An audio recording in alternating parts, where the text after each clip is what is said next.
प्यारे बच्चों, मैं मिश्रा सर आप सबों का आर के मिश्रा ऑनलाइन क्लासेस में स्वागत करता हूं। आज हम विज्ञान विषय के पार्ट 14 ध्वनि के अभ्यास के प्रश्नों के उत्तर जानेंगे। चलिए बच्चों शुरू करते हैं। बच्चों, इस वीडियो में इस अभ्यास के सभी प्रश्नों के उत्तर हैं, तो कृपया पूरा वीडियो देखें। पहला प्रश्न है, सही उत्तर चुनिए। इसका पहला क्वेश्चन, आवृत्ति का मात्रक है क मीटर, ख सेकेंड, ग हर्ट्ज और घ मीटर प्रति सेकेंड। सही उत्तर है बच्चों ग हर्ट्ज। समझ गए ना। इसका दूसरा प्रश्न, ध्वनि संचरित हो सकती है केवल ठोसों में, केवल द्रवों में, केवल वायु या गैसों में, ठोसों, द्रवों तथा गैसों में। इसका सही जवाब बच्चों ये ठोसों, द्रवों और गैसों तीनों में संचरित हो सकती है, इसलिए इसका उत्तर है घ, ठोसों, द्रवों तथा गैसों में। तीसरा प्रश्न, इनमें किसके आवाज की आवृत्ति सबसे अधिक है? छोटी बच्ची की, छोटे बालक की, महिला की और घ में पुरुष की।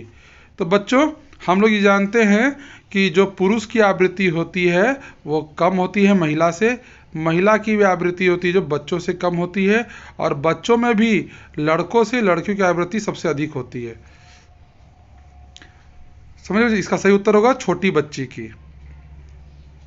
दूसरा प्रश्न, निम्नलिखित विकल्पों में सही कथन के सामने टिक का निशान लगाइए। इसका पहला प्रश्न है, किसी कंपित वस्तु के प्रति सेकंड होने वाले कंपनों की संख्या को इसका आवर्तकाल कहते हैं। ये गलत है बच्चों। दूसरा प्रश्न, यदि कंपन का आयाम अधिक है तो ध्वनि मंद होती है। ये भी गलत है। तीसरा प्रश्न, ध्वनि निर्वात में संचरित नहीं हो सकती है। ये सही है बच्चों। चौथा है, कंपन की आवृत्ति जितनी कम होगी तारत्व उतना ही अधिक होगा। ये गलत है बच्चों। अब बढ़ते हैं इसके पांचवें प्रश्न की ओर। अप्रिय ध्वनि को संगीत कहते हैं। ये गलत है बच्चों। छठा प्रश्न, मानव के कानों के लिए श्रव्यता परास 20 हर्ट्ज से 20,000 हर्ट्ज है। ये सही है बच्चों। शोर प्रदूषण आंशिक श्रवण अशक्तता उत्पन्न कर सकता है। यह भी बिल्कुल सही है बच्चों। आठवां प्रश्न, कंपन करने वाली वस्तु की सतह का अधिकतम विस्थापन को आयाम कहते हैं। हाँ बच्चों ये बिल्कुल सही है। विस्थापन जो अधिकतम होता है कंपन की सतह से उसका आयाम कहते हैं। अब तीसरा प्रश्न है, उचित शब्दों द्वारा रिक्त स्थानों की पूर्ति कीजिए। इसका पहला है, केवल कंपित वस्तु ही डैश उत्पन्न करती है। इसका उत्तर है केवल कंपित वस्तु ही ध्वनि उत्पन्न करती है। दूसरा प्रश्न, आयाम का मात्रक डैश है। इसका सही उत्तर है आयाम का मात्रक मीटर है। तीसरा प्रश्न, किसी कंपायमान वस्तु द्वारा एक पूर्ण कंपन पूरा करने में लगे समय को डैश कहते हैं। इसका सही उत्तर है किसी कंपायमान वस्तु द्वारा एक पूर्ण कंपन पूरा करने में लगे समय को आवर्तकाल कहते हैं। चौथा प्रश्न, प्रबलता कंपन के डैश से निर्धारित की जाती है। इसका उत्तर है प्रबलता कंपन के आयाम से निर्धारित की जाती है। पांचवा, अप्रिय ध्वनि को डैश कहते हैं। इसका सही उत्तर है अप्रिय ध्वनि को शोर कहते हैं बच्चों। छठा प्रश्न, ध्वनि का संचरण डैश में नहीं हो सकता है। इसका सही उत्तर है ध्वनि का संचरण निर्वात में नहीं हो सकता है। सातवां प्रश्न, 20,000 हर्ट्ज से अधिक आवृत्ति वाले ध्वनि को डैश ध्वनि कहते हैं। इसका सही उत्तर है 20,000 हर्ट्ज से अधिक आवृत्ति वाले ध्वनि को पराश्रव्य ध्वनि कहते हैं। आठवां प्रश्न, तीक्ष्ण ध्वनि की अपेक्षा मोटी ध्वनि का तारत्व डैश होता है। इसका सही उत्तर है तीक्ष्ण ध्वनि की अपेक्षा मोटी ध्वनि का तारत्व कम होता है। समझ गए बच्चों। चौथा प्रश्न, एक कंपित वस्तु 5 सेकेंड में 50 बार कंपन करता है। इसका आवर्तकाल तथा आवृत्ति ज्ञात कीजिए। इसका सही उत्तर है, आपको दिया गया है समय t बराबर 5 सेकेंड, कंपनों की संख्या n बराबर 50, आवर्तकाल आपको निकालना है और आवृत्ति निकालना है। तो आवर्तकाल बराबर होता है समय बटा कंपनों की संख्या। तो समय है 5 सेकेंड, कंपन 50, इसको हम लोग भाग करेंगे है ना 5 से, तो 5 से एक बार में 5 और 10 पर में 50 हो गया, तो आगे इसको भाग देके 0.1 सेकेंड, तब इसकी आवृत्ति निकालेंगे तो F बराबर 1 बटा आवर्तकाल होता है बच्चों। तो 1 बटा 0.1 सेकेंड लिखेंगे, इसको डिवाइड करेंगे तो आ जाएगा ये 10 हर्ट्ज। इसका आवृत्ति कितना हो गया? 10 हर्ट्ज। 5वां प्रश्न, एक मच्छर अपने पंखों को 400 कंपन प्रति सेकेंड की औसत दर से कंपित करके ध्वनि उत्पन्न करता है, कंपन का आवर्तकाल ज्ञात कीजिए। तो दिया है बच्चों कंपन की संख्या क्या है? 400, समय कितना है? 1 सेकेंड, तो आवर्तकाल बराबर होता है समय बटा कंपनों की संख्या, तो 1 सेकेंड बटा 400। तो 1 सेकेंड को 400 से जब भाग करेंगे तो इसका उत्तर होगा 0.0025 सेकेंड, तो इसका आवर्तकाल हो गया 0.0025 सेकेंड। 6ठा प्रश्न, शोर तथा संगीत में क्या अंतर है? क्या कभी संगीत भी शोर बन सकता है? इसका उत्तर है शोर तथा संगीत में अंतर इस प्रकार है। शोर वैसी ध्वनि जो हमारे कानों को प्रिय नहीं लगती बल्कि कर्कश लगती है, उसे शोर कहते हैं। संगीत वैसी ध्वनि जो हमारे कानों को प्रिय लगती है, उसे संगीत कहते हैं। बच्चों, संगीत भी शोर बन सकता है। जब संगीत एक निश्चित सीमा से ऊंची आवाज में बजने लगता है तब वह संगीत शोर बन सकता है, जैसे डीजे की आवाज। बच्चों, 7वां प्रश्न, मानव वाक यंत्र का चित्र बनाइए तथा इसके कार्य की व्याख्या कीजिए।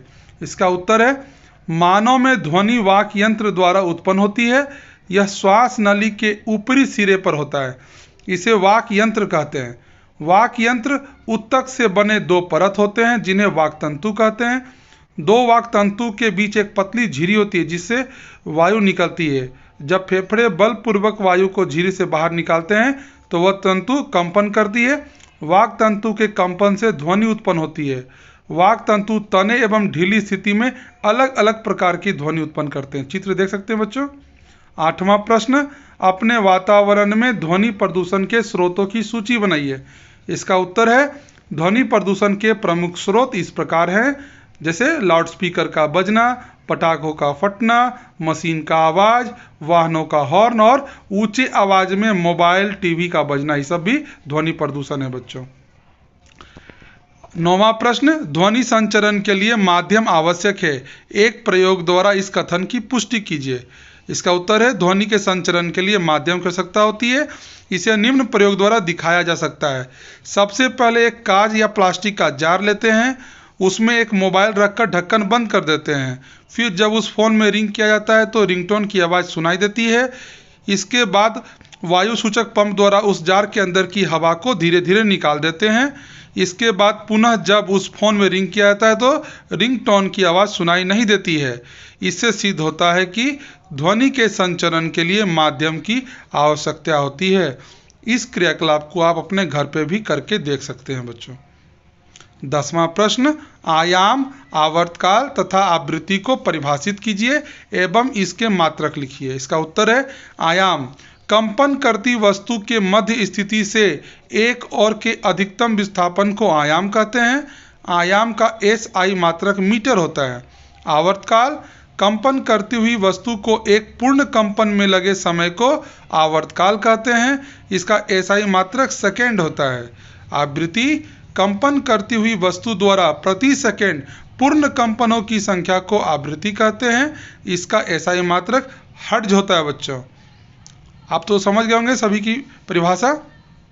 11वां प्रश्न, आकाश में तड़ित पहले दिखाई देता है जबकि मेघ गर्जन बाद में सुनाई देती है। आप इसकी व्याख्या कीजिए।